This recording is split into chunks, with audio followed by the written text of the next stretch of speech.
we assume things are nailed on, but you know what? Everyone assumed La La Land was nailed on for Best It's Picture. true. And look what happened there. Oscar time. It is pub talk. I think Once Upon a Time in Hollywood is going to storm the Oscars. Parasite's one of those films that blew me away. Parasite will just edge it. I think it's going to be close. Parasite.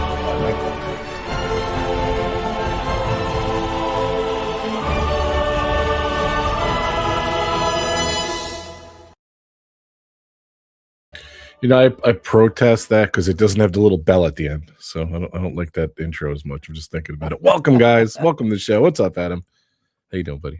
Hey, Rob. Welcome. Welcome. It's 24 hours on since we were last live, and it's and we're back. We're back in the pub, but I'm not drinking a beer. It's too early in the day. It's 9 a.m. on the East Coast. It's 6 a.m. or just gone on the West Coast. It's only 2 p.m. in the afternoon. I guess it's 5 p.m. somewhere, right? So Yes. So yeah, we could technically have a beer if we wanted to, but I'm having a piping hot caffeinated beverage. Yes, so, caffeinated beverage. AW, my man. Mm-hmm. Adam DeWood. So yeah, shout out to. Yeah, it's not that early there. You could be drinking. You could be going I could be crazy. drinking, but yeah, I've got to drive later. So Okay. so there we go. Well, So somebody wishing us Happy New Year 2022. Yeah, I'll take it. Yeah. Thanks. Thanks. It was a good year. I am a retro channel, so why not? But yes, we are 24 hours on from the Oscars announcements. Normally we would do our sort of recap and analysis the day of, but I had plans last night, so we said, "Oh, let's sleep on it. Let's digest it. Let's process it." Obviously, we reacted live yesterday on both channels here on Adam's Land and over on RobFuz. So if you're on YouTube, check out RobFuz. Check out my channel, Adam's Land. If you're listening on the podcast or on the pubcast, you can find us on YouTube as well. Obviously, if you are listening, thank you very much for tuning in. And yeah, here we are discussing the 2026 Academy Awards, the 98th Academy Awards Oscars nominees. Now that they're out there, you know, there's quite a bit to get through. There's a few snubs, a few shocks, a few surprises. Yeah, and we have a record-setting Oscar nominee film now, like taken away from the previous nominee total was 14, and that was held jointly by All About Eve, by Titanic, and by La La Land. They all had 14 nominations apiece and were the most nominated films in Oscars history in any one calendar year. But Sinners, Ryan Coogler's Sinners, has taken that record of 16 nominations. And that's 16 nominations, if I'm not mistaken. I believe that's across 16 different categories as well. That's crazy. Which is No impressive. duplicates in one category.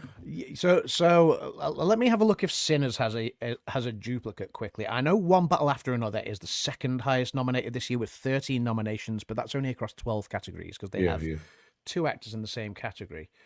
But 7, 8, 9, 10, 11, 12, 13, 14, 15, 16. 16 different categories. That's crazy. For Sinners. So that's, yeah. So it means there's only 50 films nominated this year.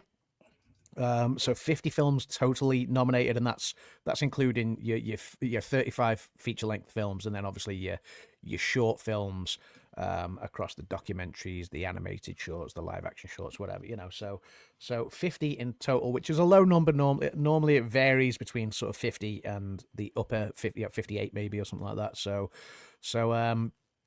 50 films, and I guess we've got Sinners and One Battle After Another to thank for that. I think there was 3 films with 9 nominations apiece as well, which was Frankenstein and Marty Supreme, and Sentimental Value from Norway, which has done great and got 9 nominations there. Hamnet got 8. So, you know, there's quite a few of the films have taken a large spread of the films, and therefore there's not lots of films with, you know, with the odd sort of lesser number nominations, if that makes sense. So makes sense. So fewer to get through this year. So yeah. So first off, why do you think Sinners why do you think it has the record? I mean, it's difficult to answer that question other than to say it's a fantastic film. The sound is great, the music is great in it, the production value is great, the story is great, the performances are great, and that's where a lot of it lies. It's obviously in the best picture race. It's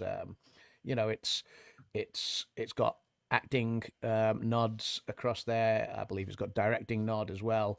It has a writing nod for the storyline. It does have technical nods for production and editing and sound and things like that. So yeah, it's and it's well deserved because the whole thing put together is thoroughly entertaining throughout.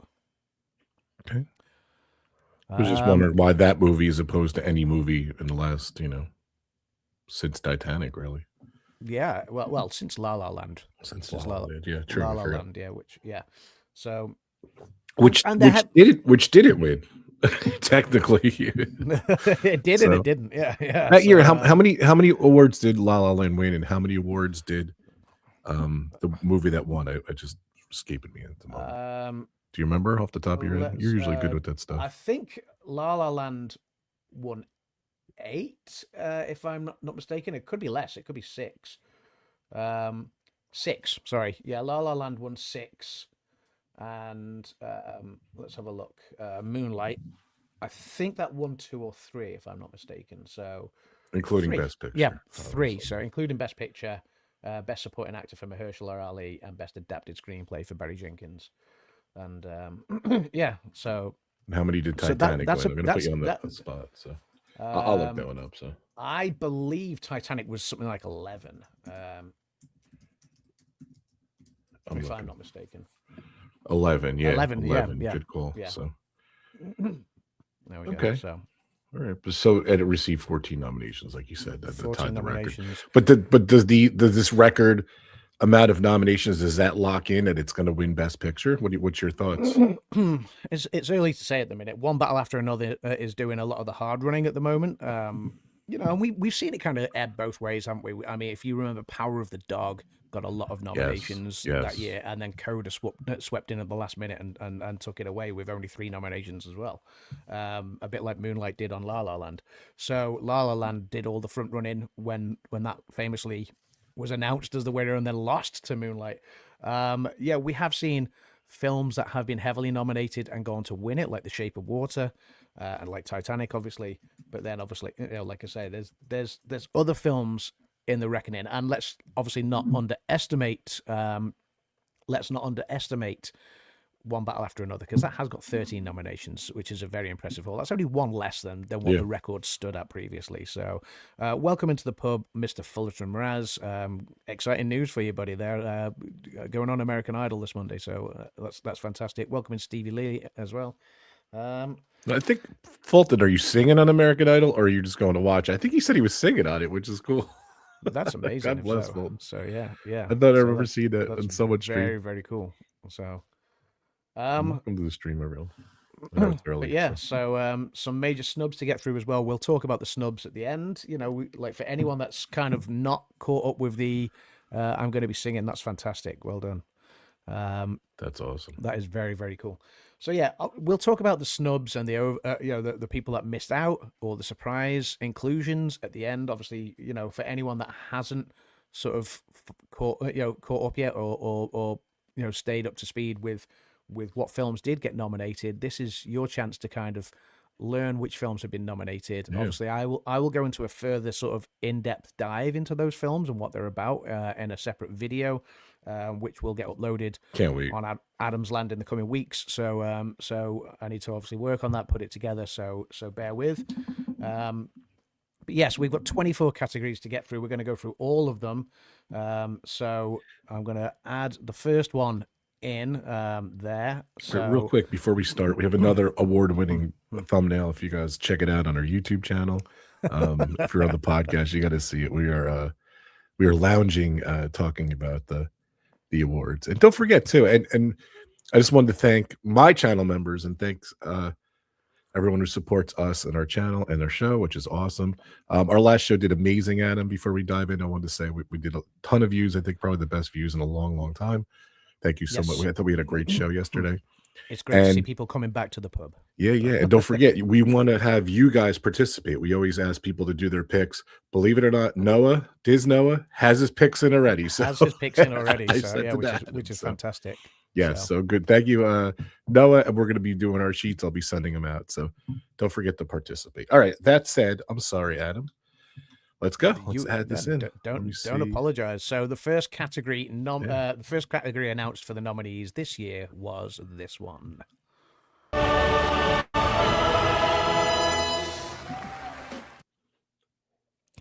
Here are the nominees for performance by an actress in a supporting role. Elle Fanning, Sentimental Value. Inga Ibsdotter Lilas, Sentimental Value. Amy Madigan, Weapons. Wunmi Mosaku, Sinners.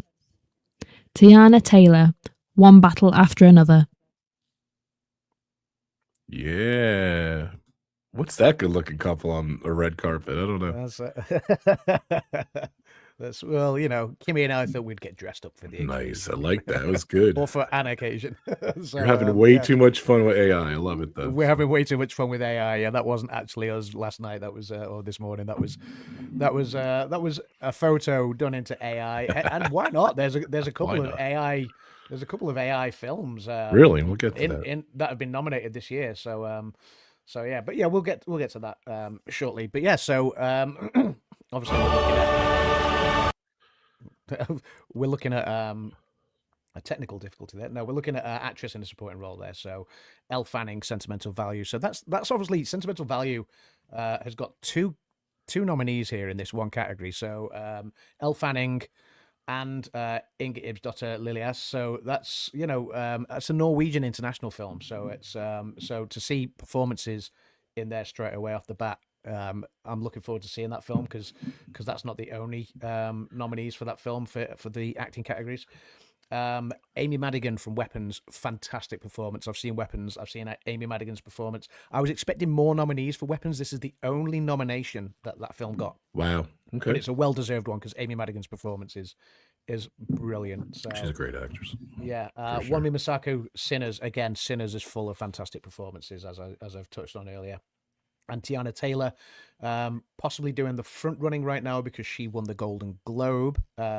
She was shocked because Amy Madigan did win the Critics' Choice Award. So, but Tiana Taylor won the Golden Globe. So that'll be an interesting battle to see how that one plays out. That's not a pun on words, obviously talking about Tiana Taylor and One Battle After Another, but there are, again, One Battle After Another is loaded with performance nominations. So, but there we go. So that was the actress in a supporting role category. Why do I always feel like one award show someone wins and another, like that's always like split those supporting categories all the time? It right? Sometimes, yeah. I mean, sometimes you get locks, and the locks are, we've seen it before though. We've seen the swing as well. There was, if you remember back to when the second Black Panther film came out, and there was a lock there until Jamie Lee Curtis swooped in and won the BAFTA and the Oscar, or was it the SAG Award and the Oscar? I can't remember, but she swooped in and completely stole the performance away, completely stole the award away for Everything Everywhere All at Once. Yeah. And that was the reaction in the crowd was very telling. So yeah, that was I mean, sometimes you get those swings, sometimes you get locks. It'll be interesting. Sometimes you get the odd. I love award season where there was one year, I can't remember which year it was, but there was one year a couple of years ago where we went into the Best Actress race, where 4 of the 5 nominees had won awards that season. Yeah, I remember. So yeah, and that was like, well, who's going to take the Oscar? So we'll see how this goes. But yeah, some great performances in there that I've seen already. Some that I'm looking forward to seeing. So yeah, that was the actress in a supporting role category. The next category is lined up and was.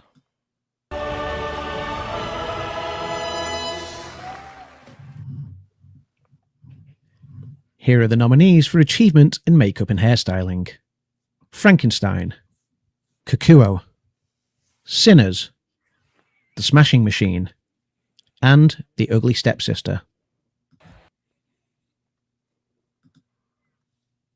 So from this category, I've only seen Sinners so far. I'm really looking forward to seeing the Smashing Machine. I've seen the transformation that Dwayne the Rock Johnson goes under, and I'm looking forward to seeing that. I don't know anything about Kikuo, if I'm being honest. Coo, coo. I just like want to sing a song. Coo, coo, coo. I don't know. Sorry. Please don't. Sorry. I'm joking. Again, similarly, I don't know anything about the Ugly Stepsister. So yeah, Frankenstein looks. I mean, Frankenstein. I'm expecting good things because it's a Guillermo del Toro production. You've seen what Guillermo del Toro has done before in like The Shape of Water and Pinocchio and things like that. Yeah. He is excellent. So yeah, I'm very much looking forward to seeing Frankenstein and the Smashing Machine. And then, Kikuo, I think, is a Japanese production. And the Ugly Stepsisters, or the Ugly Stepsister. Sorry, there's no plural there. I don't know anything about that one, but sometimes you find great films from doing that. So yeah. Stevie Lee's heading out the pub. Have a great day, everyone. I'll watch the rest on replay. Thanks, Stevie. Take care, buddy. Let's take a look. Let me drop that. I love these videos, by the way. They're awesome. Good job. Thanks, pal. They're fun. Yeah, have you seen any of these yet, or? I've seen a couple of the movies, nothing big. Yeah. Wicked. Any you're looking forward to seeing? I saw Wicked, but that's not nominated. I saw. Well, yeah, we will get to that. There. We will get there. Yeah. So, Zootopia 2. That's really it. I haven't really seen anything yet, so it's usually the case around now. So hopefully I will get to see more. So yeah, we will. I'm sure we can get a few under our belts before the Oscars comes along. Of course, yes. Yeah. I'm not going to be you. So what's your prediction this year? How many awards is Adam going to watch? How many award nominated movies is Adam going to watch this year? Let's see. We'll see. I'm gonna watch as many as I can. Like, I know I didn't quite hit the mark last year, so hopefully I'll go a little bit better than last year. So I think last year I got to around 42 or something like that. So I predict Adam watches them all. Well, we'll see. We'll see. It depends. Sometimes some of them don't get released until just after the Oscars, which is always a shame. But obviously there was that one great year, and we speak about this a lot. That one great year where everything was made available on streaming because I say it was a great year. It wasn't, because there was a lot of lockdowns and a great year to watch movies at home. A great year to watch movies at home. Yeah, yes. Absolutely.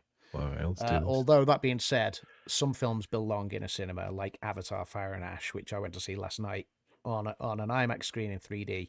It's the only way to watch that film. Like, don't if you're going to watch that film, don't wait to watch it at home.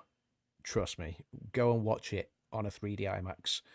It's worth paying out that little bit of money to go and do that, because it transports you into that world of Pandora, and it's absolutely sublime. So that's all I will say on that one. But yes, the third category nominated or announced for the nominees this year was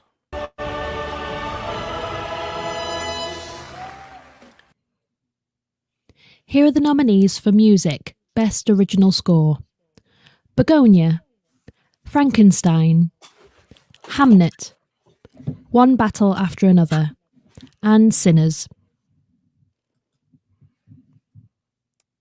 So there we go. So that was maybe one of the first. Well, actually, sorry, I really should have said at the top. So just rolling back 2 categories, the supporting actress. That was the first major snub. So the very off the bat, the first major snub this year, Ariana Grande not getting nominated for her supporting actress performance in Wicked for Good. Like you just touched on, Wicked got 0 nods this year. It got 10 last year. That's a huge drop off. And so Ariana Grande not getting nominated in Wicked for Good. That was a huge surprise.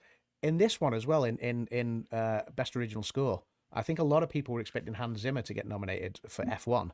So, and F1 did make the Best Picture race. So for Zimmer to get snubbed for original score, I think that was a shock to people. Sinners has got a great score. I do like.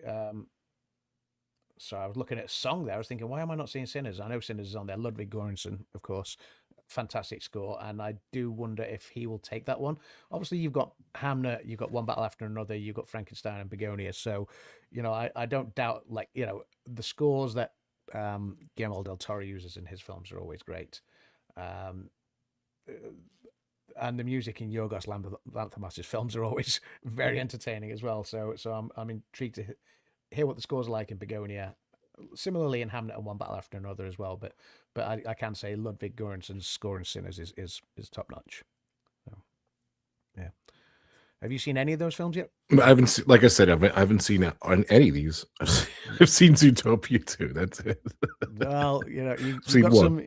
Yeah, you got a little bit of catching up to do. I'm like, sorry, and I saw K-pop Demon Hunters. We saw. Okay. See, I've not seen that one yet. So I've seen two. So I did see Elio, which is also nominated. oh, I'm sorry, and I saw Elio too. So I've seen there 3 you of the go, movies. see? Yes, There I'm you sorry. go. Thanks for pulling There that you out of go. me. So we did see that in the theater. So I'm noticing a pattern though. It's all cartoons for you. It's all animated. yep, that's what we like over in this household, the RobFuz household. It's funny though. Like Elio was really good. I really liked it. Not many people loved it, but I loved it. It was great, and it just kind of. I think K-pop is going to take it. I think Zootopia 2. I love the first one. I love the second one. I just don't see that pulling up, and I don't see the hype train. We'll get to that, but Yeah, we'll we'll get to that category. Yeah. The next category though, and this is one that I can't profess to know much about. Yeah. I'm sure you won't as well. But let's touch on it anyway.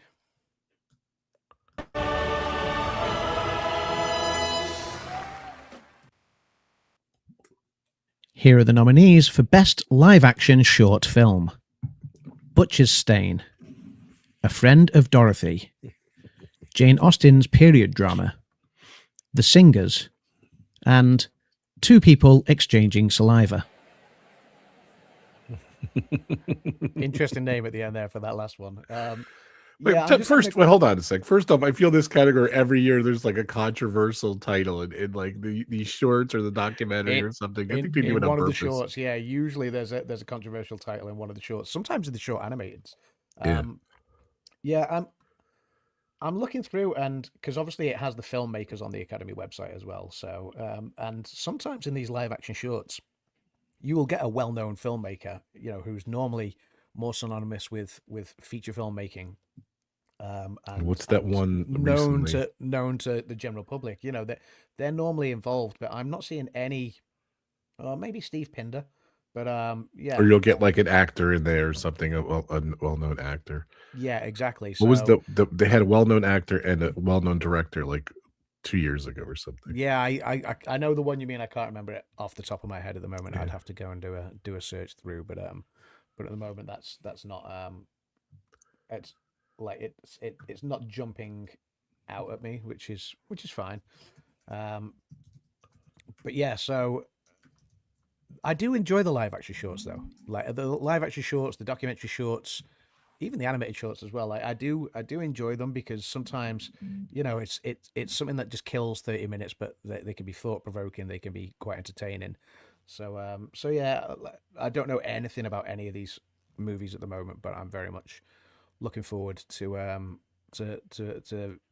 viewing them and seeing what they are. And obviously, speaking of the shorts, the next category is also amongst the shorts.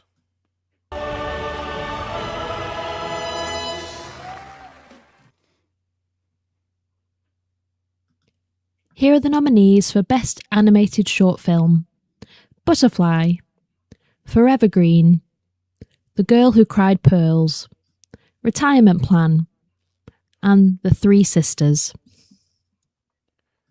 Oh, again. What was the? I got the movie, by the way. The Wonderful Story of Henry Sugar. Yes, with Wes Anderson and Benedict Cumberbatch. Yes, that's what we're thinking that's about. right. So. Yes, that's the one I'm thinking about. Yeah, that was great. It was a really well done film, that one. But yes, this one again, I'm looking through. I don't recognize any of the filmmakers, but again, you can sometimes get some really fun little animated shorts in there, really cute ones. So I'm very much looking forward to watching them when they become available. Sometimes sometimes they're difficult to track down. Yeah. Sometimes they're not. Sometimes no, exactly. Sometimes because these filmmakers obviously want to get that sort of public sort of momentum and the race for the BAFTAs and the Oscars and things. Sometimes they become readily available on the likes of Vimeo and YouTube. So if you're into short films, take a look, and sometimes you'll find these films out there. So yeah, and they are, I should say, they are legally uploaded by the filmmakers, not illegally. So by whoever's distributing them, whoever's made these films, they are made readily available, and not illegally. But yeah, that was the live action shorts. Obviously, I think normally you get an acting category right off the bat. Then you get a few of the small sort of the shorts and a couple of technical awards like score and hairstyling, and then you always get the writing nominees, and this is where obviously you'll find storytelling for some of the pictures that are in the best picture race come in. So the next category is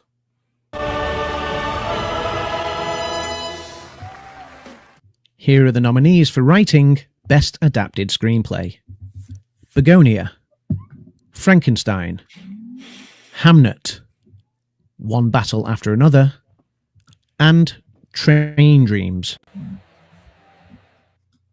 guys look so lovely.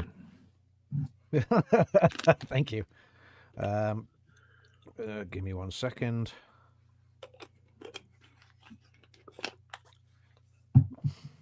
Okay. There we go. So Yeah, I always get to this category. I'm like, oh, this is missing and that's missing, but then I realize it's the other screenplay one. yeah, so this is the adapted screenplay. Yeah, so obviously something that's taken from a source material, which obviously Frankenstein, we know that's a story that's told in the past. Hamnet, Chloe Zhao, we know that's obviously based on a Shakespearean story. Yes. Yeah, so I'm Train Dreams was taken from a book, I believe. One Battle After Another and Begonia, I have no idea where those have come from. But yeah, I'm very much looking forward to seeing all of these films. Oh, Train Dreams I have seen. Train Dreams is, I really enjoyed that one. Yeah, I was going to say, you saw Train Dreams because you said you liked it. Yeah, I did see Train Dreams, and it was a nice little story. So yeah, I did enjoy that one. I do suspect One Battle After Another might take this one. Paul Thomas Anderson. I think he took the Golden Globe for writing. So so I do suspect that that's where the smart money is at this early stage. Obviously, there's a lot of award season to go though, and momentum can gather with other productions as well. So so we'll see what happens there. But that is the adapted screenplay category, and then obviously you get the other one that you were talking about, the original screenplay category. Sometimes we're like, we didn't realize stuff was adapted, so like it's a confusing category sometimes for me. Yeah.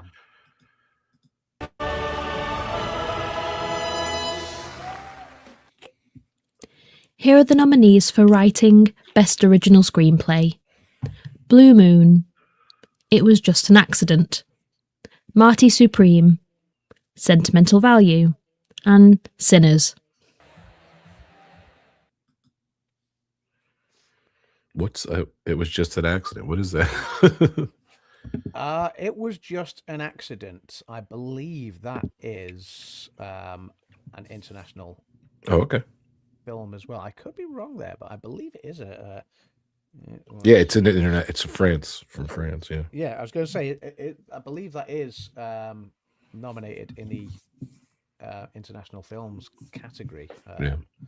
Yeah. So I could be wrong there, but I believe that is in the international films. So I don't know much about Blue Moon. There are a couple of nominations for Blue Moon. It Was Just an Accident, like I say, is one of the international ones. Marty Supreme has got quite a few nods, including Best Picture. Sentimental Value is arguably the strongest performing of all the international films this year. It's got 9 nominations, including a lot of acting performance ones. But yeah, it's. I think Sentimental Value is going to take a few awards this year. I do. Yeah, I think so too. You're saying. Yeah, a lot of the Academy voters, especially the European element, obviously like to support the international films. So I do think Sentimental Value could take a few awards there. So it's one that I'm really looking forward to seeing. I have a trip to Norway coming up later this year as well. So obviously with this being a Norwegian film, I'm gonna have a little bit more vested interest in it, I guess. But again, Sinners screenplay written by Ryan Coogler, fantastic. So I can't praise that one enough. So yeah, very much looking forward to seeing that. Very much hoping that will win. I've already seen it. Sorry, I just got slightly distracted there with the message that came. Sorry. Sorry. Yeah. I think I fixed the problem. So. Nice one. Yeah, sorry, there was a few technical difficulties in the background there. So Rob and I were just kind of discussing that off screen. Obviously, while we're live, sometimes we get a little bit distracted with obviously trying to communicate with each other non-verbally, yes. While also trying to verbalize our thoughts on these nominees. So yeah, the next category, and they always announce these categories in two sections, don't they? They always take a break. So this was the last one, and you kind of know which one's coming before the break, or you know when the break's coming, because they always start off with one of the supporting actor or actress categories, and then they kind of round up the first section of the nominees with the other one. So this is the next category.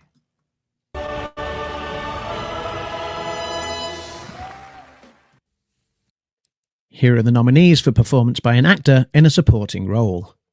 Benicio del Toro for One Battle After Another. Jacob Elordi for Frankenstein. Delroy Lindo for Sinners. Sean Penn for One Battle After Another. And Stellan Skarsgård for Sentimental Value.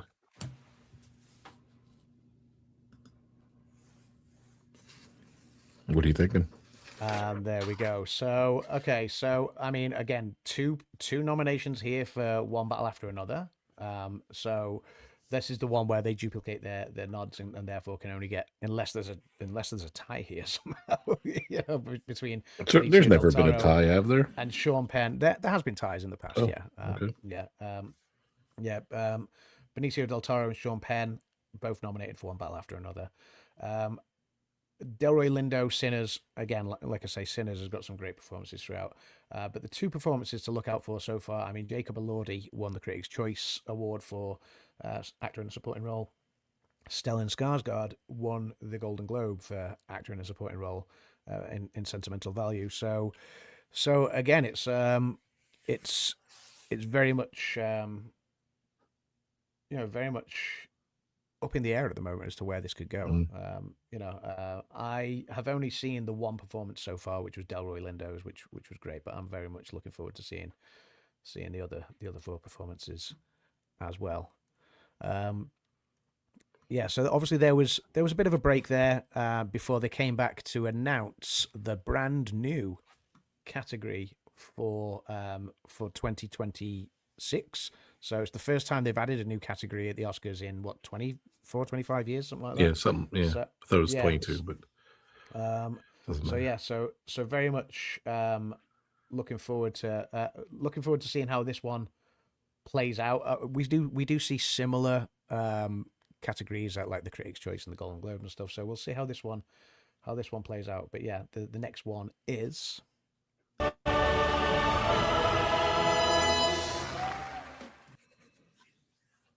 Here are the nominees for achievement in casting. Hamnet. Marty Supreme. One Battle After Another. The Secret Agent. And Sinners.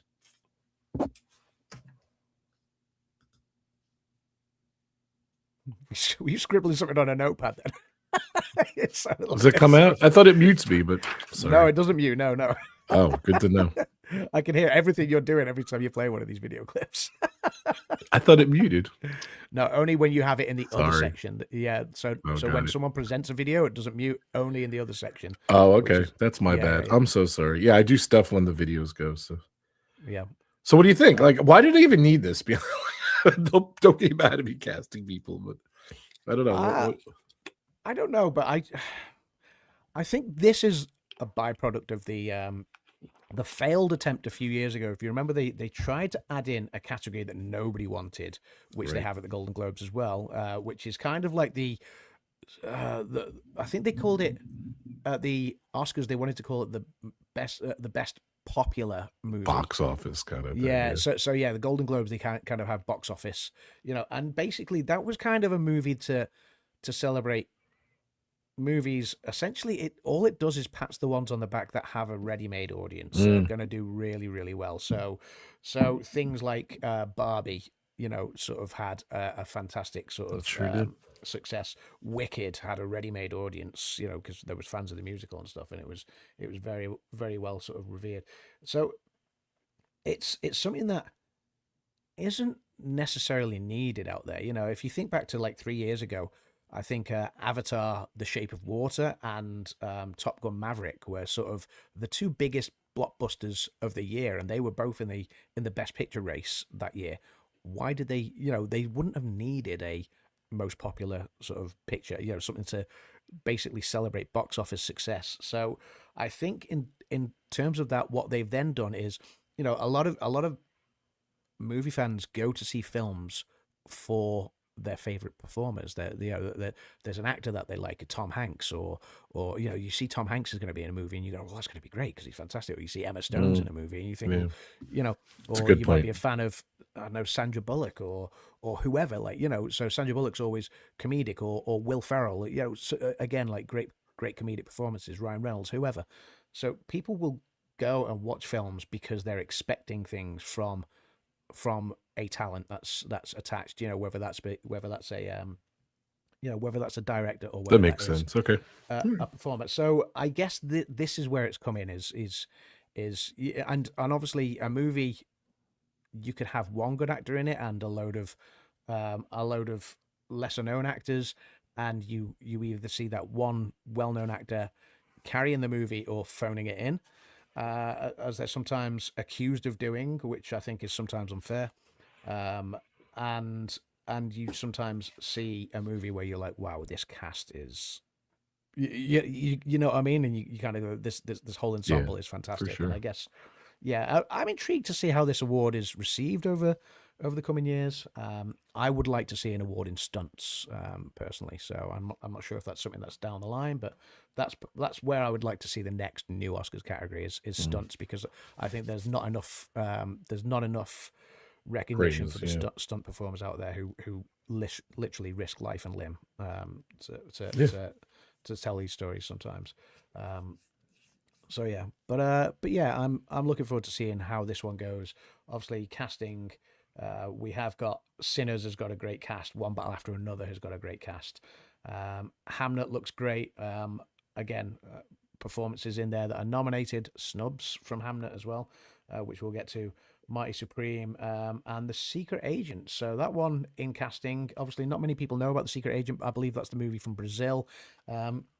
But Wagner Moura is nominated for Best Actor there. So yeah, it's interesting that one's crept in. There are some other movies that I could think of that maybe, have not entered the conversation yet, and maybe that's because they're not competing this year. Maybe they're going to be in next year's awards categories and things. But yeah, so we will see. But that's the new casting category. Like I say, I think Sinners has done well at the Golden Globe so far and at the Critics' Choice in similar categories. So we'll see how that one plays out. The next category announced.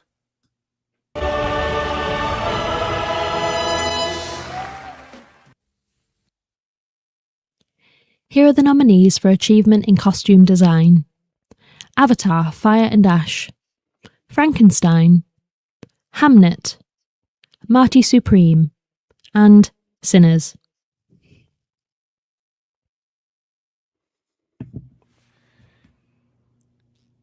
So obviously, a lot of Avatar is heavily CGI and VFX based. So I'm fascinated that one is in the costume category, and I can't remember if Shape of Water was nominated for costume.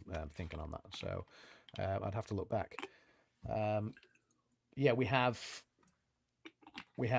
Frankenstein. I'm expecting good things because it's a Guillermo del Toro performance again, and Hamlet's obviously a period piece. So period pieces normally get nominated and do quite well. Sinners, Ruth Carter. Ruth Carter's obviously a well-known costume designer, so she could stand to do well here. I've not seen Marty Supreme yet, so I'm not able to comment on it. So, but yeah, I do sometimes love the costume design categories. Like if you remember back to things like like the period pieces. Yes, but also when like Emma Stone did Cruella, things like right, that. yeah. The costume designs in that were superb. But like you say, period pieces tend to fare quite well. So it'll be interesting to see where this one goes. Shape of Water was nominated Best Costume Design. Yes, was Avatar Fire and Ash in 2022?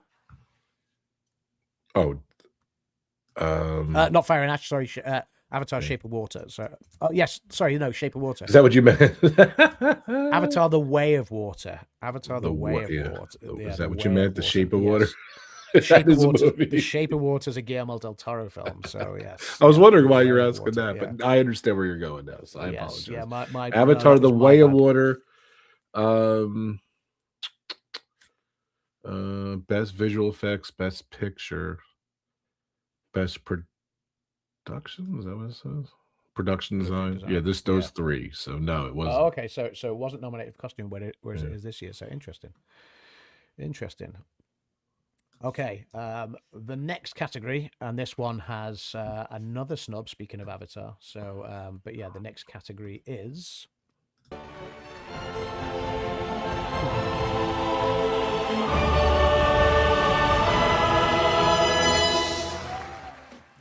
Here are the nominees for music, Best Original Song.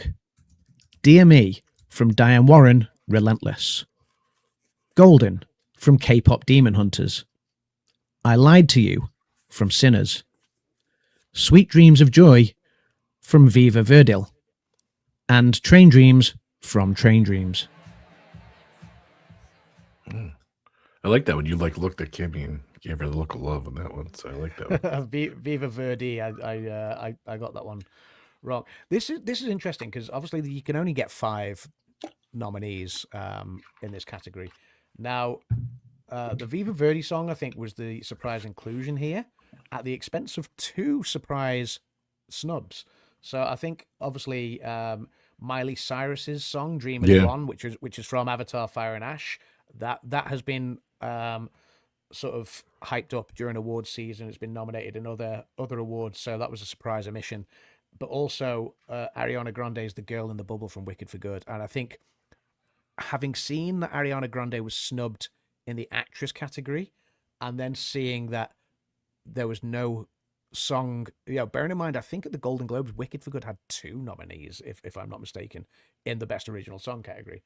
The fact that there was nothing for Wicked for Good in this, that started to spell bad news for Wicked, I think. Yeah, so, I remember yesterday you were like, uh-oh. Yeah, that was, it was absolutely staggering that The Girl in the Bubble wasn't nominated. So yeah. This category is always strange, I'll be honest with you. It's always like one or 2 good songs, and the rest you're like, what is that? Yeah, so obviously Diane Warren nominated once again. Yes. I think the Academy are just desperate for her to win, so they're going to keep on nominating her until she finally wins. Because is this like a 9th year on the bounce now? Her 17th, I think, in a row. 17th, you were saying, right? 17th nomination, 9 on the bounce. Yeah, 9 in a row. But unfortunately for Diane Warren, as much as I would love to see her win finally, I think it's going to go to Golden from K-pop Demon Hunters. 1,000%. I'm sorry. If Diane Warren wrote Golden, she would have won. But yeah, I Lied to You. I Lied to You from Sinners is a good song. Sweet Dreams of Joy, I don't know, from Viva Verdi, and Train Dreams from Train Dreams, again, good song. But yeah, this is 100% going to Golden. So that's an interesting category to see 2 strong songs snubbed, and then Ed Sheeran Drive was a good song too. I was watching that this morning for you. He did it on. He has his all-star band doing it, which was awesome. He was on Jimmy Kimmel. I was watching it this morning. Such a great song. Oh wow. Okay. So Yeah. So some surprising snubs there. So it's yeah, it's Yeah. actually it'll be interesting. Like it's going to go to Golden surely, but Yeah. I really hope Diane Warren swoops in and gets a surprise win on the night, maybe. But God bless K-pop Demon Hunters and Golden. Like it's such a big success. Like, and I think they made this movie and they didn't realize how big it was. And the sequel's like 3 years away or something. And like the whole resurgence, like the band was like just on like performing again. I've seen them like 3-4 times in the last few weeks. Like I guess for the Oscars, and it's a fun song. It's yeah, clearly gonna yeah. win, but all good. So. All right, on to the next one. On to the next one.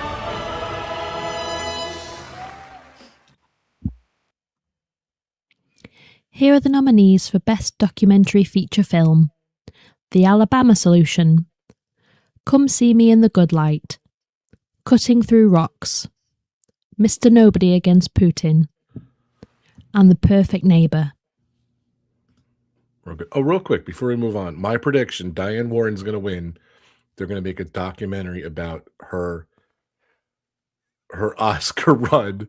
She's going to wait. Hold on. She's going to write a song for that, and that's what she's going to win for. There you go. That would be amazing. And you know, I don't know if 10 in she's a going to row, still though. be around still, but yeah, whatever. But it is actually a cool story. Me and Adam talked about it last show, and we were saying how if a film's smart, they would go to Diane Warren, ask her to do a song, and then they hey, Oscar nominated movie. So Oscar nominated movie. So yes, yeah. so, but I'm sorry. Forgot about Yeah, and sometimes like just the films that have only been nominated for song, like the Viva Verde one. Like let's see, it's the only one I think it's nominated for, and it could be a great film. Like Four Good Days was. And is that animated? I think it is animated. that one's. I'm not sure. Viva I'm not Verde. sure. I've not looked into that one yet. So. Yeah. All right. Sorry. On to this one. Yeah, documentary feature, like the Alabama Solution. I don't know what that solution is. I'm intrigued to find out. Mr. Nobody Against Putin. It's interesting that it says nominees to be determined. So on the Academy website, so you have the filmmakers for the Alabama Solution, for Come See Me in the Good Light, for Cutting Through Rocks, and for The Perfect Neighbor. But Mr. Nobody Against Putin. Nominees to be determined. It's nobody. Is that Mr. Nobody? Is Yes. Mr. Nobody the filmmaker? And yeah, that's so yeah, very very intrigued by that one. so but yeah, again, some of the documentaries are really insightful and I think we all judge books by its cover. Sometimes we just want to be entertained, but some of these documentaries are powerful. They're things that we maybe wouldn't have watched if it wasn't for the Oscars runs. So yeah, I do look forward to seeing the documentaries sometimes. Some of them are really hard watches, and some of them, can really pack a punch, really carry a lot of emotion, things like that.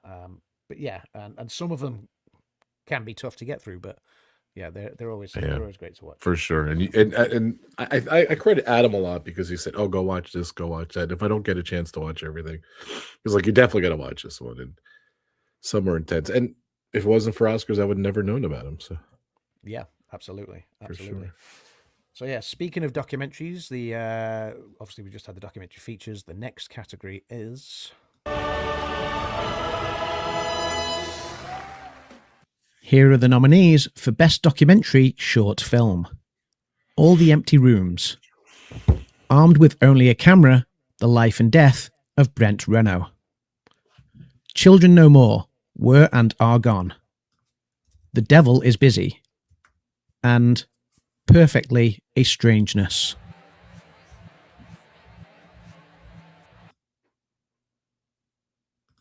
I'm trying to think of who you look like in that video clip, but it'll come to me. So. Rumor has it I look like Adam's Land. I think so, yeah.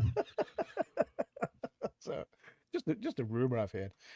Yeah, again, these documentaries, I don't know any of them. Armed with Only a Camera: The Life and Death of Brent Renaud is done by Craig Renaud, so I'm guessing that's a relative. So I'm going to guess it's a I'm going to be interested to see what that one is. The Devil is Busy. I'm intrigued to know what that one's about. But yeah, I don't know. All the empty rooms. Where are these empty rooms? because yeah, what's in the empty rooms? Well, I guess nothing. If they're otherwise they wouldn't be empty.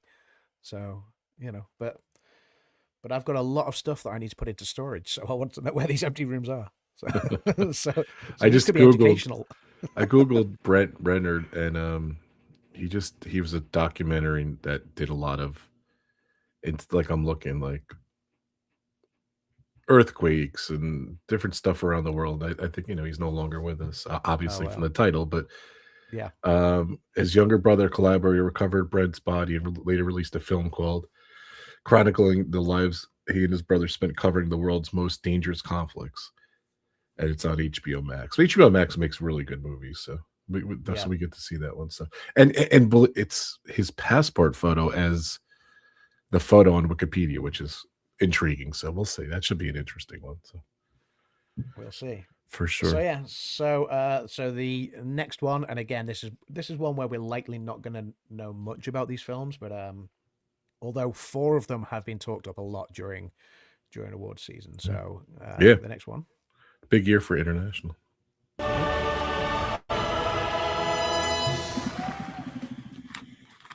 Here are the nominees for Best International Feature Film. The Secret Agent from Brazil. It Was Just an Accident from France. Sentimental Value from Norway. Sirat from Spain. And The Voice of Hind Rajab from Tunisia. Yeah, a bunch of good stuff in that one. Secret Agent, Sentimental Value. I think it's a lock between those two, right? So I mean, looking at it, yeah, obviously It Was Just an Accident has been nominated for more than just this one, which is the French nominee. Oh, that's true too. Yes. Sirat has been nominated for more than just this one. So from Spain, The Voice of Hind Rajab from Tunisia, I guess, is the also ran in this category with 4 strong performances, although, like you say, I think The Secret Agent and Sentimental Value are doing the heavy lifting at the moment. I believe they've both won an award so far. I could be wrong there, but I believe they've both won awards so far. So it'll be interesting. Obviously, a lot of people praising Bagdamora's performance in The Secret Agent. A lot of people praising Stellan Skarsgård's performance in Sentimental Value. I'm looking forward to seeing these. Yeah, I really am. Sometimes international films can be highly entertaining. Now, I'm not sure whether Mickey 17 is that a Korean film, or is that seen as a westernized film now? Because I guess it's United States and Korea, so maybe that's why it wasn't in, because that's Bong Joon-ho's new film, and that is obviously Bong Joon-ho famously won Best Picture for Parasite. That was the first film to win international and Best Picture. And so I did wonder if Mickey 17 would be in the running for international. Obviously, it's not. So I do wonder if that's because it's an American and a Korean film. Yeah, that's what it says on Wikipedia. Yeah. So, but No Other Choice as well. No Other Choice was omitted, which is Park Chan-wook's dark comedy. So I think a lot of people were expecting that one. It received critical acclaim at the Venice Film Festival. So, but yeah, so it didn't. Oh yeah, that's a controversy that it didn't make it. So yeah, so it didn't land. It didn't land an international film nomination here. So there is a surprise omission there in the international film category that a lot of snubs this year. And so, yeah, sometimes we see a few shocks and snubs. This one, this year was rife with snubs. But I guess that's testament to great filmmaking, because not everything can get nominated. So yeah, and that's the Oscars. It is the Oscars, like you say. Yeah. The Oscars are less Oscars than they used to be, but they're still the Oscars, and they have their quirky ways. So They do, and I guess like you say, the international movement in the Academy has obviously widened the net of films these days. I know you've spoken in the past and said, well, there's a lot of independent films that tend to get nominated rather than your more popular box office pictures these days, and I think that's obviously you get a lot more independence in the international scene, for example, and things like that. So yeah.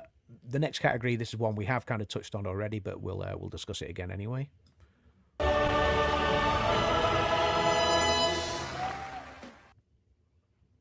Here are the nominees for Best Animated Feature Film. Arco, Elio, K-Pop Demon Hunters, Little Amelie or the Character of Rain, and Zootopia 2. I'm going to let you take this one because this is your category, my friend. I don't know. It's up in the air too. I don't know. It's I know Arco has a little bit of a buzz. Of course, Zootopia is Disney's biggest animated box office winner ever. Elio did so, but I think just K-Pop Demon Hunters, the momentum it has, it was incredible. So I don't know. It's gonna be a tough category. What do you think? Yeah, I mean, I think this is going to be one of those films where Zootopia in any other year could have obviously done well. Arco could have done well. Obviously, K-Pop Demon Hunters, I think the success that has had on Netflix, I think that's the one that's going to obviously storm it. So that is my prediction for this category at the moment. It's already taken the Critics' Choice and the Golden Globe. So K-Pop Demon Hunters, I think, will take 2 awards, obviously the best song and this one as well, animated feature film. Which is a shame for the other ones in the running because I think in any other year it would be a much tighter race, but there we go. It would be interesting to see. You talked about there's going to be a sequel to K-Pop Demon Hunters, and it would be interesting to see that go up against one of the Spider-Man Spider-Verse films one year, because they are both films that absolutely smash the awards in the animated feature film race each year. So yeah, I would love to see those two go up against each other and see where that race runs then.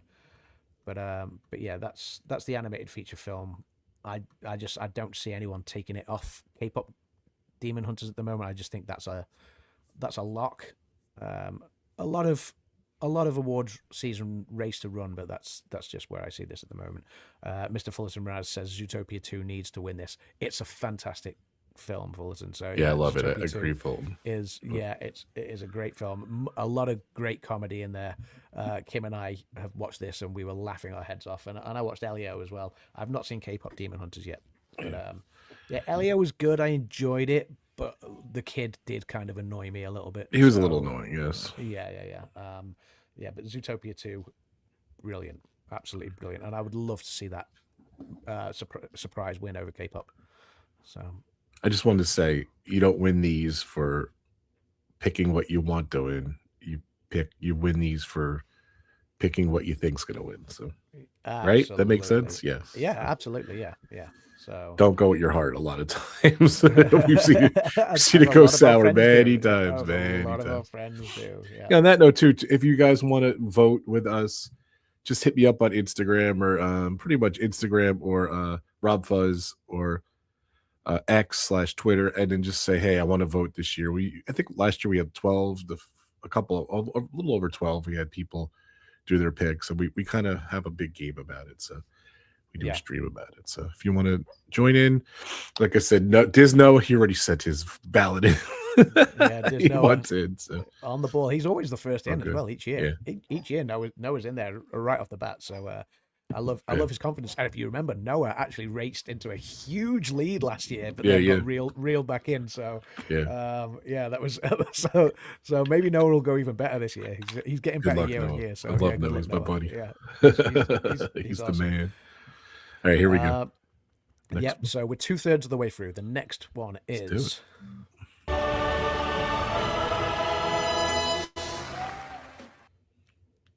Here are the nominees for achievement in production design: Frankenstein, Hamnet, Marty Supreme, One Battle After Another, and Sinners. Again, a huge surprise omission for Wicked for Good here. What like Wicked for Good nominated for production design last year. Did it win? I can't remember what won production design last year. I want to say Wicked was up there. I could be wrong. But yeah, it was, what won production design last year? But yeah, I love the production design of Sinners. I'm looking forward to seeing One Battle After Another and Mighty Supreme. Hamlet, I'm expecting good things, and Frankenstein again. Yeah, last year Wicked did win for best costume design and best production design. That's all it Yeah, won for. that was yeah. So so there we go, and was completely snubbed for both of those categories this year. So so yeah, Sinners, like I say, has got great production design, and I'm expecting great things for Frankenstein and Hamnet. So so yeah, we'll see where that one goes. Yeah, there's obviously 4 of these 5 films I need to see still. So but yeah. He'll do it, guys. Don't worry. Like that, if we did this Monday I feel a strong showing over there in Adam's Land. So I will be viewing a lot of these. I started Sinners last night, but I didn't get far. I was very tired. So oh mate, but, yeah, start it again and just watch it, and yeah, just stick with it. It's so good, and it picks up pace rapidly, is what I will say. So yeah, it's slow to begin with, and then it picks up pace, and it's brilliant. Sweet. Can't wait to see it. Yeah. Here we go. Okay, the next one.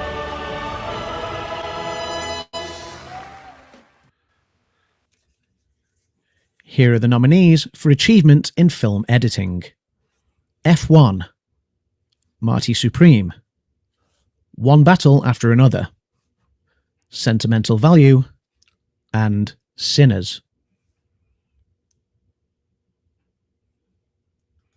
Extra long stare at Kimmy on that one. So Extra long stare. AI Adam.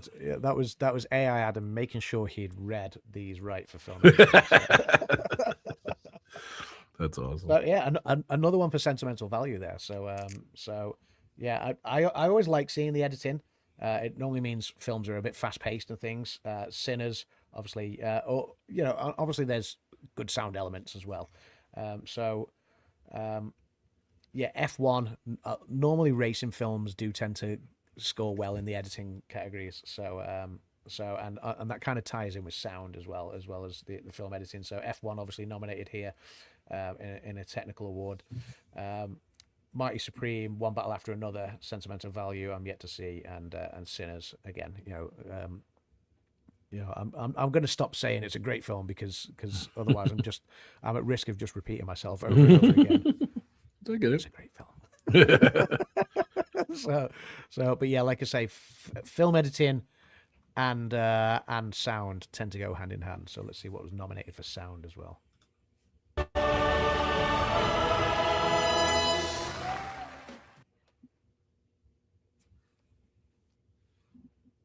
Here are the nominees for achievement in sound. F1, Frankenstein, One Battle After Another, Sinners, and Sirat. Again, another major snub for Wicked there, because Wicked, we've already touched on it. It got 0 nominations, but a musical getting 0 nominations in sound. Wow, that's mind blowing. Even when a movie doesn't do well or doesn't, they'll still get like sound. They'll get like you said, costume. They'll get like with a visual, but like what's Sirat? I don't even know what that is. So Sirat is one of the international pictures. So that's the Spain entry for the international. Right. Picture. Okay, yeah. I did say before it was nominated for something else. I couldn't remember which one it was, but yes, sound. That's it. There you go. Yeah, Sinners has music in it, so you can understand why Sinners has been nominated. One Battle After Another and Frankenstein. Again, a Guillermo del Toro film. F1 racing film, likely to have good sound and good editing. So yeah, I look forward to seeing the technical, because that's the thing. Like it's great to see good, strong performances from the talent, but that's also got to be backed up by the technical side of the movie making as well. Those that do the editing, that do the sound. The production value, cinematography, things like that. So visual effects as well. Although I think we all know where the visual effects award is going to go, but let's take a look.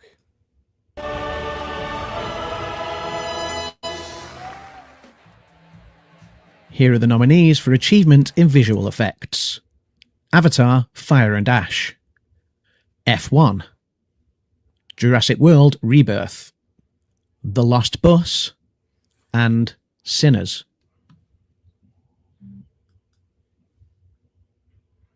You're like, oh yeah, Jurassic Park movie came out. this Yeah. year. So the new Jurassic Park movie, I'm looking forward to seeing that. I've not seen it yet, so I am looking forward to seeing that. Yeah, the Lost Bus. I've got no idea what that one's about, but I'll be intrigued to see it. Obviously, F1. We've already got F1 in film editing and in sound, and it scores in visual effects here as well. But I mean, like I touched on before, go to the cinema, go and watch Avatar: Fire and Ash Yeah. on an IMAX screen in 3D, on the biggest screen possible. Oh, it's yeah. I thought the original Avatar in 2009 was amazing, because it transported you into that world of Pandora. I loved that. Obviously, Avatar 2, The Way of Water. Let me get it right. The Way of Water was obviously The pushed old back and back movies. and back because they had to actually develop the tech to film that underwater, to make that what it was. So they had to wait until they had the ideas before the tech was even invented. So they had to kind of invent the tech to shoot that. This one combines both. You have the water elements, you have back in the forest elements, the bioluminescent stuff. It's stunning, absolutely stunning. So Avatar: Fire and Ash, it's already taken the Critics' Choice and the Golden Globe. I'd be staggered if it doesn't win this. Like I say, I'm looking forward to seeing the other films as well. So I've seen Sinners already. I'm looking forward to seeing Jurassic World. Really? You Rebirth. saw Sinners? I can't believe it. Yeah. Did I not tell you? F1, Teasing. Lost good. Bus. I don't know what the Lost Bus is. But See, I bust his chops because I know he's gonna see at least 40 of these minimum 40. I'll be disappointed if I don't hit 40. Yeah, exactly. Yeah. Which is great. So, God bless you. Yeah. And then obviously the last of the technical awards.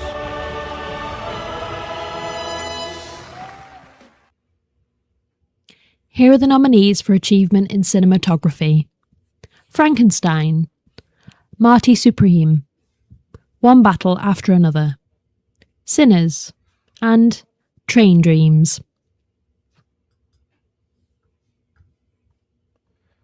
Cinematography then. So and it's quite often noted that film editing, cinematography, directing, they're the ones that kind of help steer. Yeah, I was just gonna say that. Help steer towards Best Picture. So seeing One Battle After Another nominated here again, seeing Sinners nominated here again, Frankenstein nominated here again. It bodes well for the Best Picture race for a lot of these films. Marty Supreme, Train Dreams, they're all in the Best Picture race.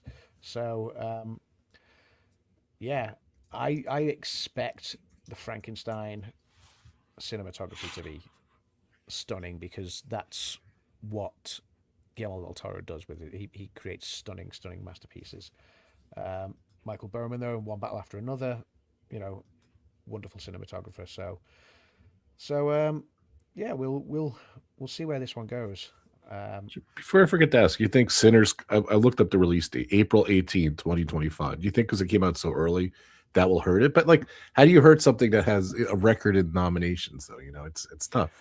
Well, exactly. It has some record nominations, like I say. So, but then we have seen some films in the past score. We touched on this earlier. You see films that score big and land big, like The Shape of Water and Titanic.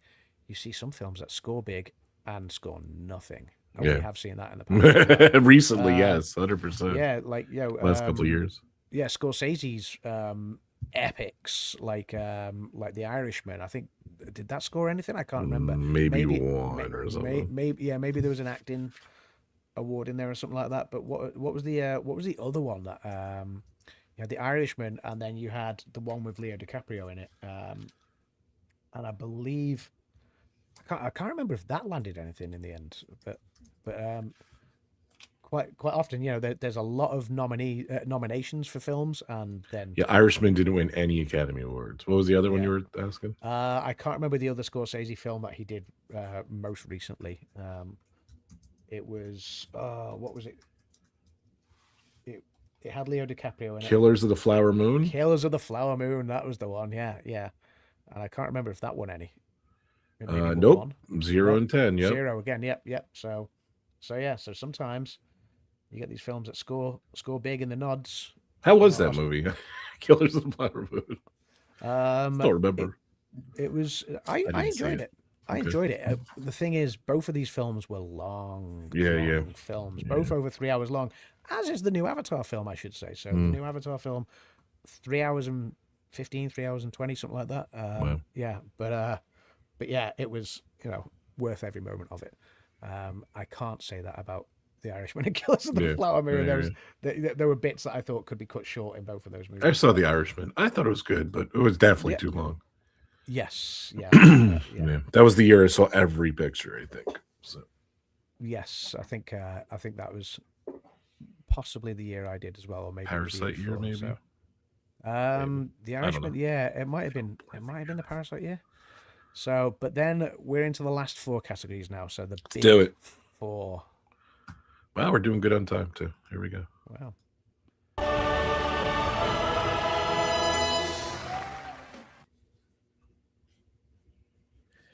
Here are the nominees for performance by an actor in a leading role.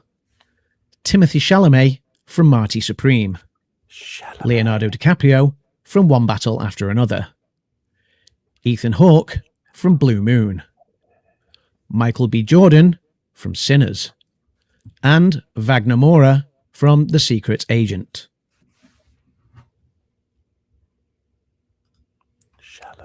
Chalamet. Did you hear me say it during the day? Yeah, I did. Yeah. Chalamet. So, Kim said when I did the voiceover that she's like, "How tempted were you to be like Chalamet?" I would have obviously, totally yeah. approved it. So Chalamet. But One more. Chalamet. Chalamet. Oh, by the way, like, Adam Sandler was a snub. I was reading that. So this is obviously two major snubs here. So Adam Sandler, I think a lot of people expected him to be nominated for Jay Kelly, obviously alongside George Clooney there, and Paul Mescal was doing well in awards season in Hamnet, and again completely overlooked here. So there was two surprise omissions here. So obviously Timothy Chalamet won the Golden Globe. Wagner Moura also won at the Golden Globe because they split those acting categories into two different sections: drama and comedy or musical. So it'll be interesting to see where that goes. I like obviously Leo DiCaprio. A lot of people are talking up his performance for One Battle After Another.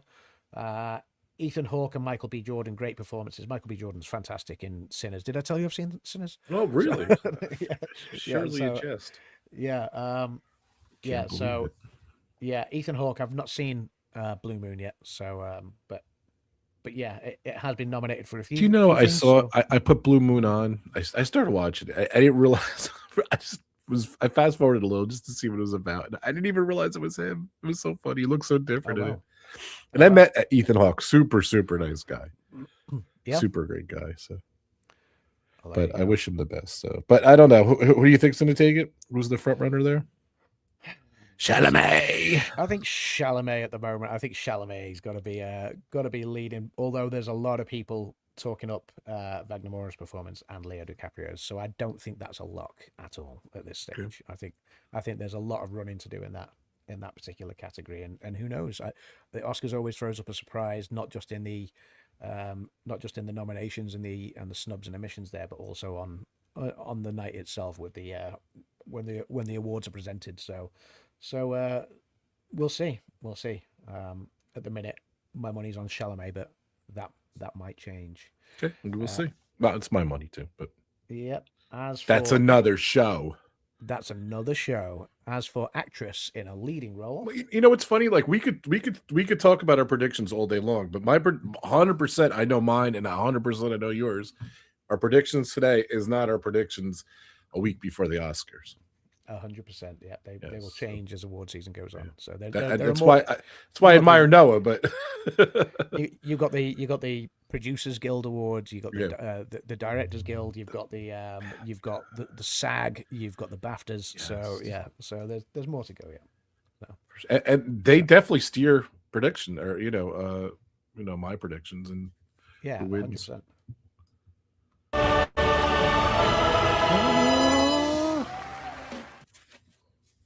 Here are the nominees for performance by an actress in a leading role. Jessie Buckley in Hamnet, Rose Byrne in If I Had Legs, I'd Kick You, Kate Hudson in Song Sung Blue, Renata Reinsver in Sentimental Value, and Emma Stone in Begonia. Hands down, this is always my hardest category. Every year. Actress can go anywhere, can't it? So, Yes, I mean, every year. obviously Kate Hudson. I think this is Song Sung Blue's only nomination as well. Yes. So like Amy Madigan got supporting actress in Weapons, and that was the only nomination for Weapons, which is a great film and I think deserved more. Song Sung Blue, I think was getting talked up a little bit more as well, but Kate Hudson's is the only nomination for that.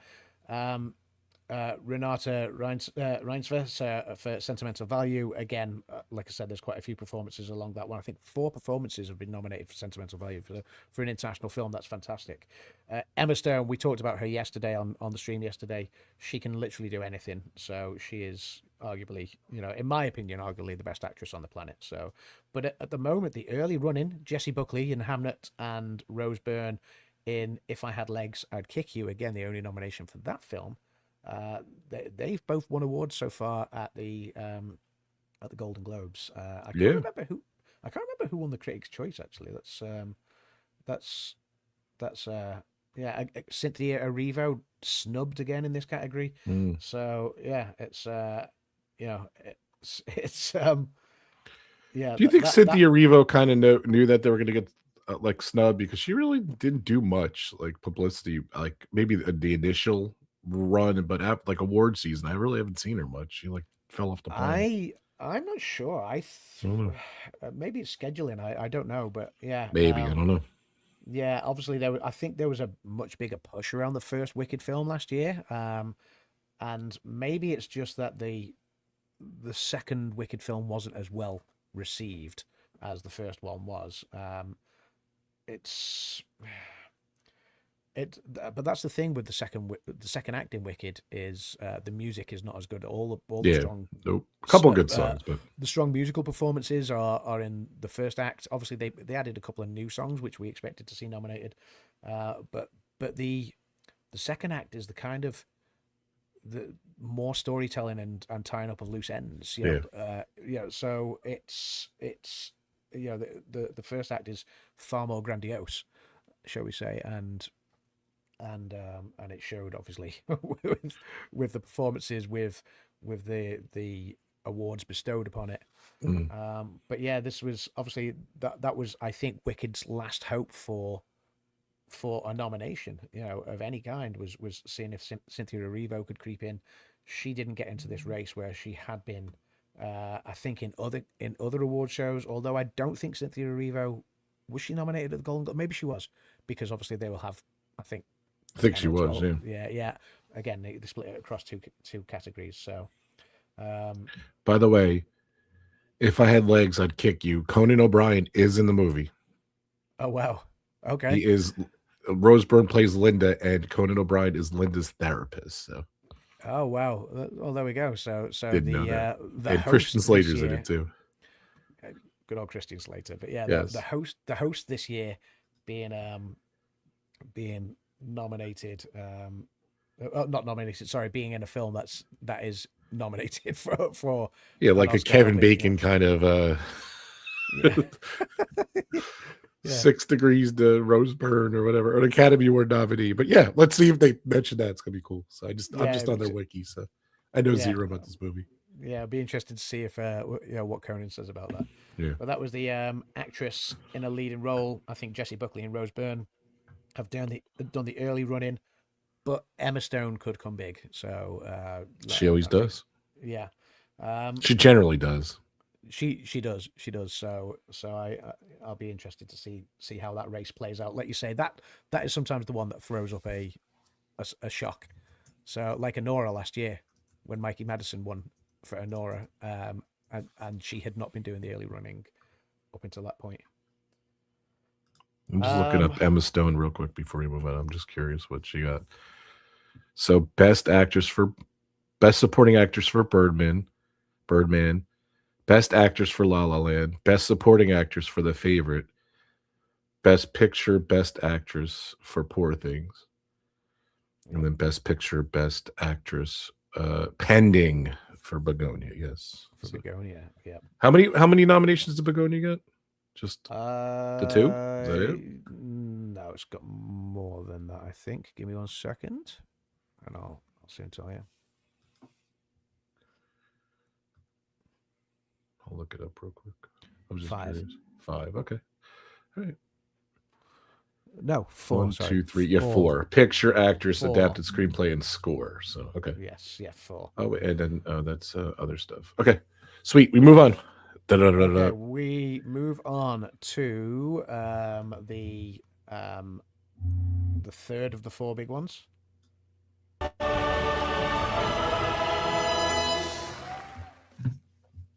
Here are the nominees for achievement in directing: Chloe Zhao for Hamnet, Josh Safdie for Marty Supreme, Paul Thomas Anderson for One Battle After Another, Joachim Trier for Sentimental Value, and Ryan Coogler for Sinners.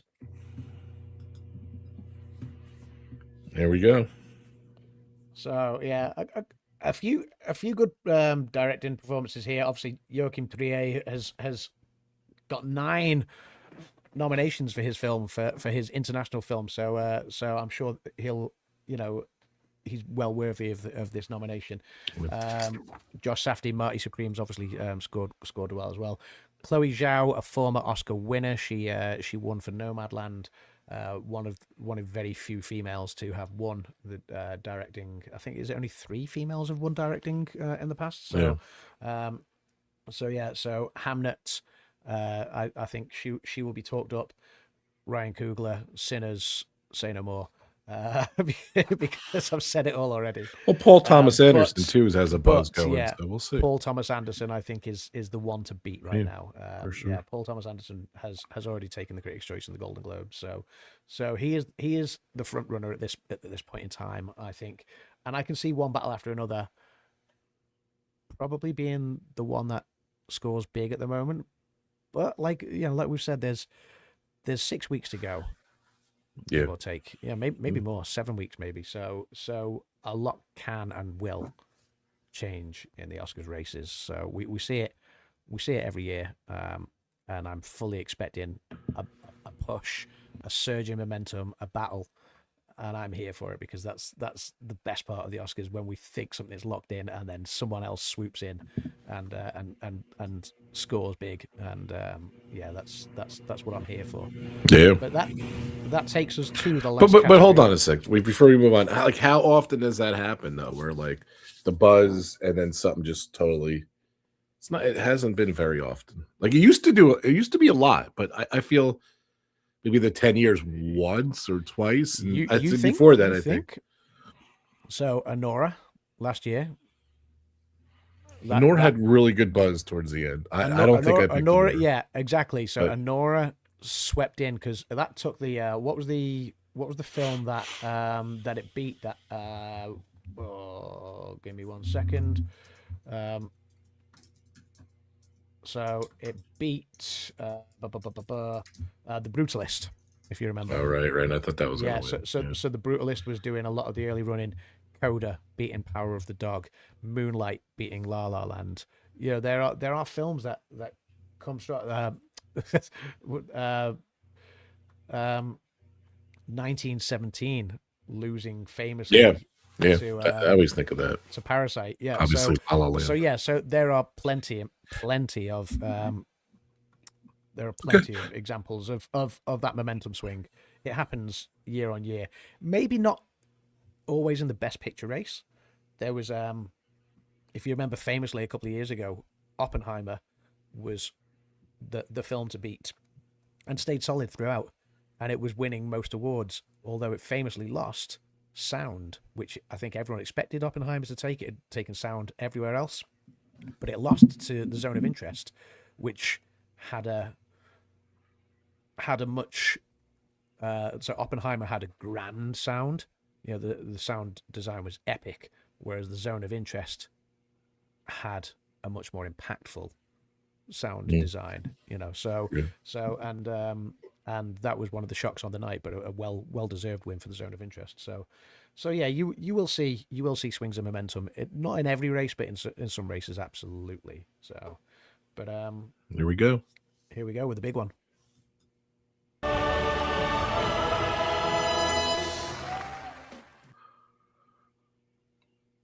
Here are the nominees for Best Picture: Begonia, F1, Frankenstein, Hamnet, Marty Supreme, One Battle After Another, The Secret Agent, Sentimental Value, Sinners, and Train Dreams.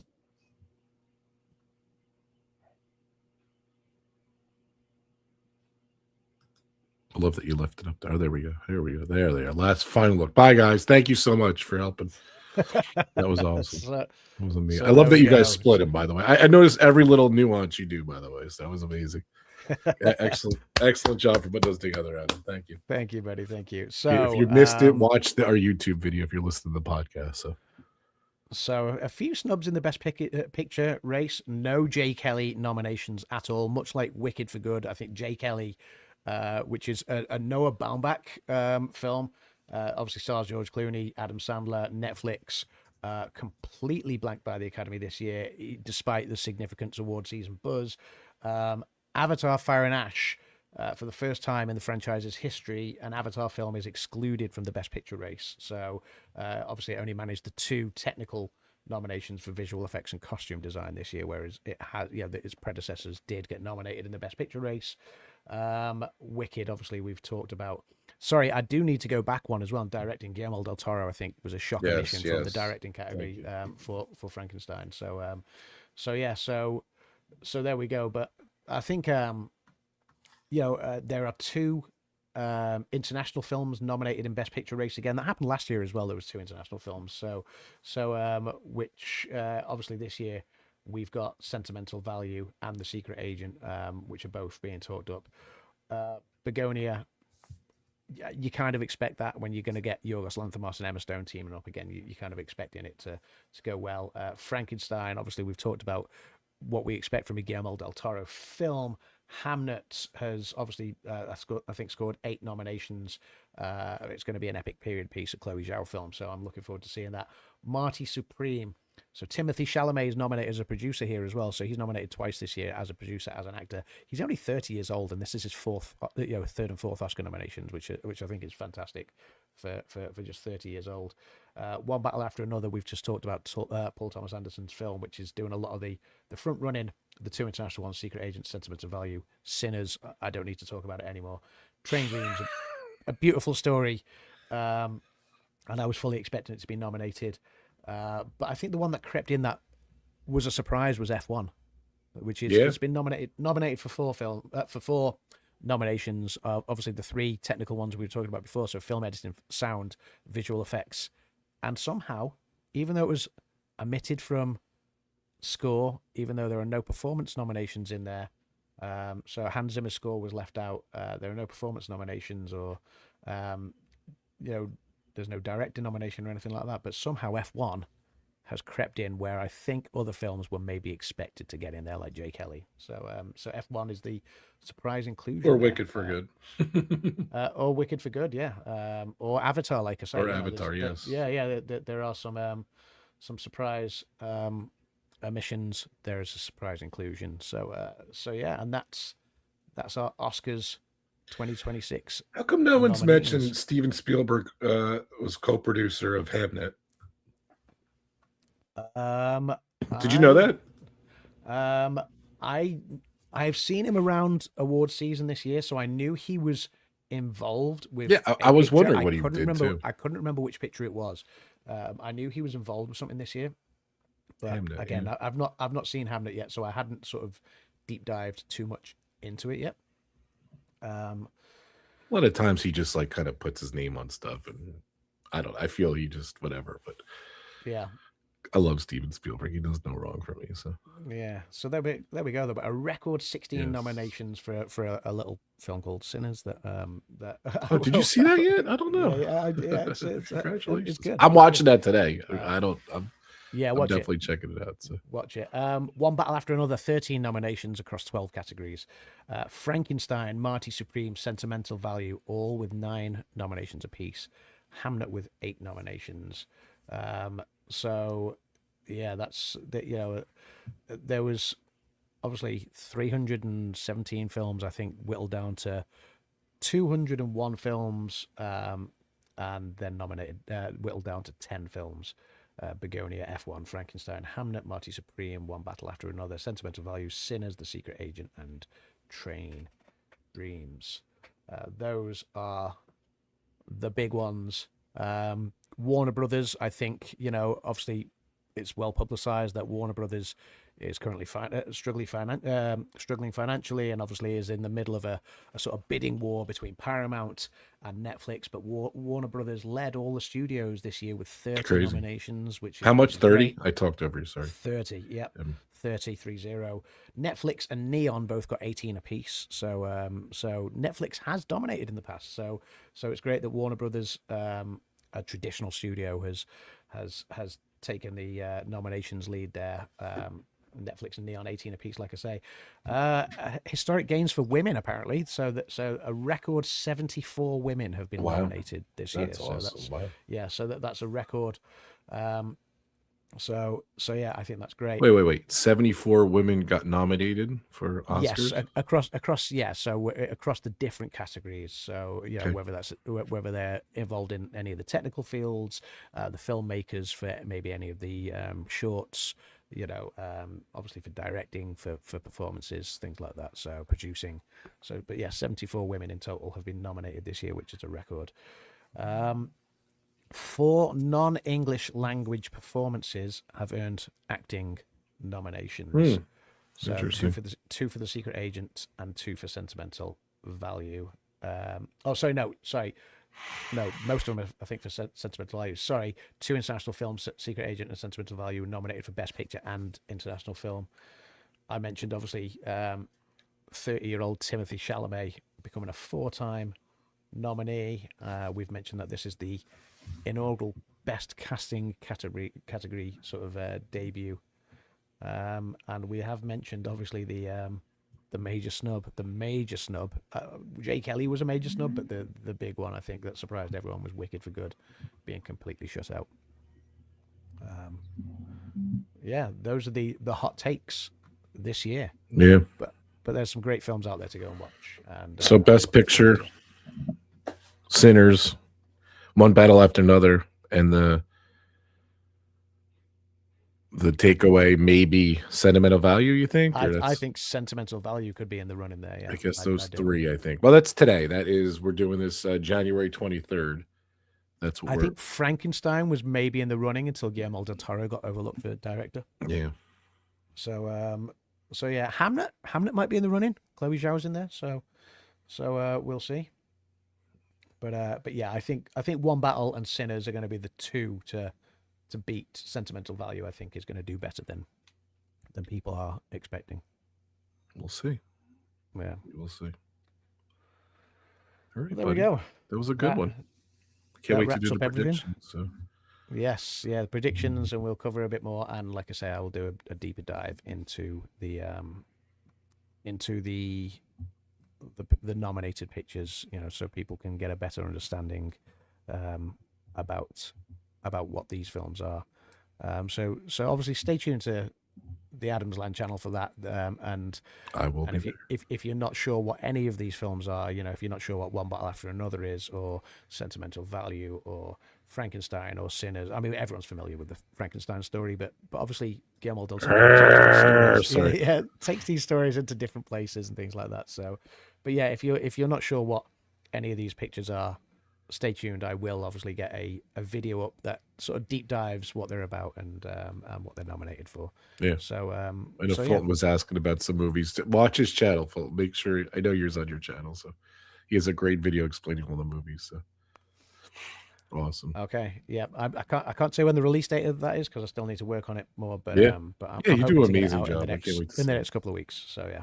Sweet. But- All right, buddy. Great stream. Maybe we'll be on next week. I know next Friday's my birthday. Maybe we could do a stream for my birthday. We're not sure yet, but we will see. I'm hoping to be. I know I've got obviously Do it my early, band maybe? is rehearsing for a gig at the moment, so Awesome. so I'm practicing tonight, which is why we went early today. Yes. We've got I'll be we've got honest, I practice like next these week as early. well. I like these early shows. You know, we're not really drinking, but in the pub, but We're they not actually drinking do in the really pub, good. but yeah. Yeah, we A should, lot of we should see how it competition in goes. it, so. Yeah, the pub's normally a little quieter in the day because people are Yes, working. So yes. yeah. But Well, if you're watching yeah. the replay, thank you so much. Don't forget we have a podcast. I'll be putting that up today. The other two shows we just recently did there are live on our podcast channel. And thank you so much for the RobFuz channel members and my sponsor. Thank you guys so much. And definitely check out Adam's Lane if you haven't. We got to get that guy to 1,000. He's just kind of sitting there. We need that. We do. His vacation videos are amazing. He's going to be doing some more of those hopefully soon after the Oscars. So, he's just amazing. You're amazing. In the summer when I filmmaker. go to Norway, there'll be Ooh, yeah. can't wait. So yeah. Awesome. All right, buddy. Good luck. And don't forget, if you want to be part of the Pub Talk Academy Awards picks, message me. You know, everyone who's done it in the past, you'll get a valid. You don't even necessarily have to message me. I'll send it to you. And if you're new and you want to do it this year, please, you know, you could. This is the big reward right here. You were zooming these in yesterday. They do look scary. Yours is even scarier though. Like mine looks weird, but yours was really weird. Like you're like, it looks weird. I was watching the replay. Let's see that guy. My little friend back here. There. Yours looks like a C-3PO. I think. I don't know. Yeah. His face looks like he got in an accident. I don't know. All right. Thank you so much, buddy. Great stream as always, and have a great weekend, everyone. We'll see you on the next one. Thank you. Bye, buddy. See you later, guys. Bye. Bye.